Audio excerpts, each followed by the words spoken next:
Oh, I bought a vacuum. Oh, whoops! I bought a vacuum cleaner, Okay.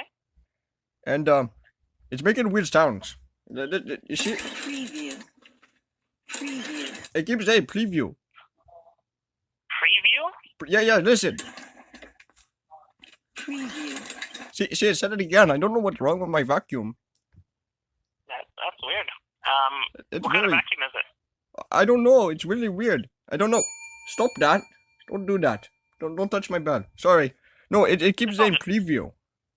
In that case, I'd say take it back to the or come back to the store with it, and we'll see if we can figure out what's wrong with it, and hopefully get that working so you can actually do some cleaning. Okay. We do close in like 10 minutes, so I'd say probably make your way over tomorrow if you have a chance, Okay. because we're probably gonna be closed by the time you get here. Oh, okay. I'll do that. It keeps saying preview. Like I don't know what's wrong with it. I have no idea. I've never seen that happen on a vacuum cleaner. It makes a really noise too. Like it's just like you see what I mean? It's like it keeps saying it. No, I get that. I've never seen that happen. So like I said, bring it in. We'll figure out what's wrong with it. Okay. Okay, can you not touch my bell? I'm on the phone, you dummy. Sorry. Okay, I would do that. Okay, goodbye. Take care.